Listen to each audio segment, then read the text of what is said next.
It could just be a tent. It could be my eyes being weird. It's definitely a light-haired, facial hair / long hair matchup. Either way, it's also Pot Leo. Cleo. I would simply now if I played Potemkin, what I would do is that I would just press buttons and it would just work, because that's what you do with Potemkin now, is you just kind of do things and they work. It's just how it goes. And then the game rewards you. It gives a little lollipop and a pat on the head. No, but Potemkin is quite strong this patch, and as a Dizzy player, I hate him immensely because it's an incredibly oppressive matchup, very in Potemkin's favor. But anyway, we gotta see what jaqworld is gonna do. One of the last champions, Quiznos. Well, they still got Quiznos cookie. I think it's really just Slab that left. But Quiznos' rival, Quiznos, has arrived with their champion, Suppostus, this week. So yeah, it's all the more important.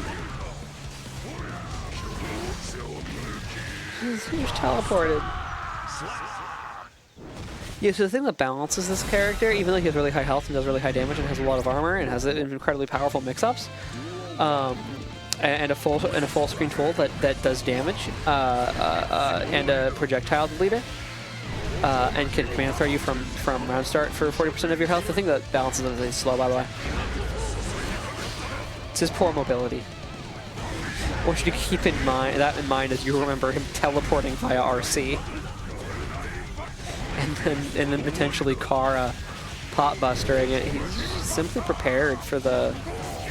Simply too prepared for the flash kicks. This is two of the two I've seen. Both have been called out back to back. And MeatyShield takes the round. jaqworld's got to find something at this point that could stem this tide. Particularly back that momentum up, flip it, reverse it. You know what I'm saying?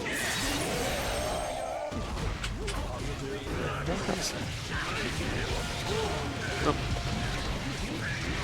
Now, well, whatever else. No real reversal. That's pretty rough. It's such a belligerent game. I mean, Potbuster is armored and fast, and he has YRC, and backdash is generally a good reversal option. It's not slap on the level what Happy Chaos was allowed to get away with for whole seasons.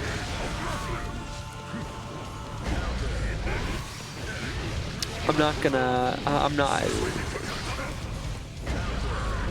mean,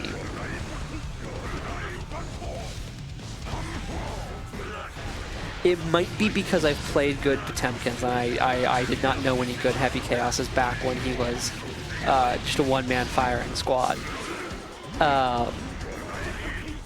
But that does not feel true to me. It might also be because I'm playing Dizzy and she has a really abysmal matchup against Potemkin, but that does not feel true to me. When I played Happy Chaos back in the day, I still at least felt like I could painstakingly, incrementally eke something out. I'll be full screen against Potemkin as Dizzy and be like, what the fuck do I do? What the fuck do I do? Fire Dagger? Slidehead beats it.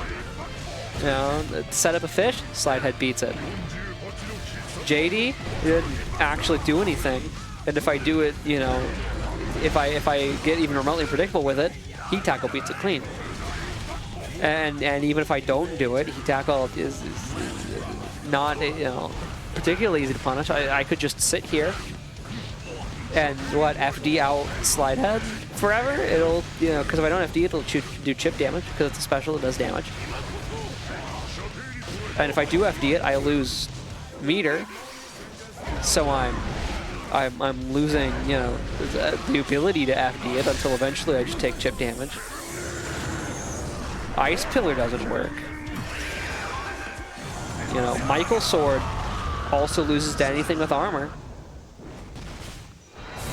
So it might be my particular perspective on the pot situation right now, but I can tell you that for Dizzy, fighting Potemkin it's bleak. It is a bleak situation. Flick is also really good against IID. Like phenomenally good against air dashing in. So if your plan fighting anyone as Dizzy is bleak, there are a lot of characters for Dizzy that fighting them is a rough time. Pop players are no strangers to bleak matchups. It's bleaker. Now I may not have played Potemkin in particular, but I did play. I'm not a stranger to playing bottom 1 traditional grappler, and Pot wasn't even bottom 1, to be clear.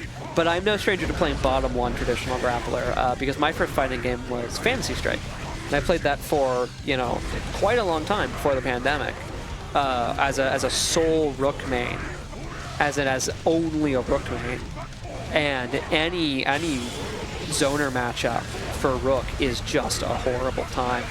It was better than Dizzy into Pot. And Dizzy into Pot is probably better than Asuka into Pot because he can flick the cubes. I do think that Potemkin is too strong. I don't think that it's a case of like it's a win on character select or anything like that. I think that he's too strong because I feel that it sucks to fight against, at least as Dizzy. jaqworld does pull up even 2-2, by the way. I do want to clarify, although I might not say the same in like the heat of the moment when I'm playing against Pot. I don't think that it's the kind of character where you select the character and now you have won the matchup or anything. I don't fundamentally believe that exists, except at very low or, in some games, very high levels. But I do think that if my Ice Pillar could please just beat Slidehead, that alone, really, if Ice Pillar could just beat Armor, we're fine. Not even a pot nerf at that point. We as Dizzy, fine, perfectly fine. Oh, you want a Slidehead? You're frozen. It's fixed now because I can interact. Yeah, that the Leo Super is invincible. The Gigantic Kai is not. I do think that Potemkin should probably be toned down to something. I don't think that Potbuster should reach round start distance if it's going to be armored. I don't have a problem with it being armored. I have a problem with it both reaching round start and being armored. Now that being said, obviously Leo is and has always been quite a strong character himself. And Leo is also a very well-rounded character. His step dash, I don't believe it's as good as, say, Giovanna's or Johnny's, but it's not bad.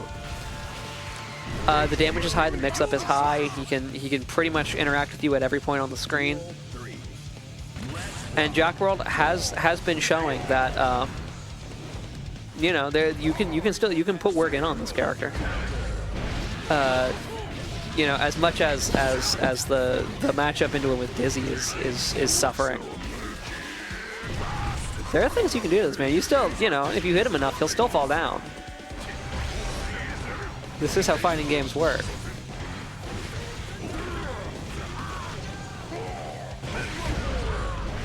But yeah, no, I personally, to your point, Nigmas, in any fighting game that I have played,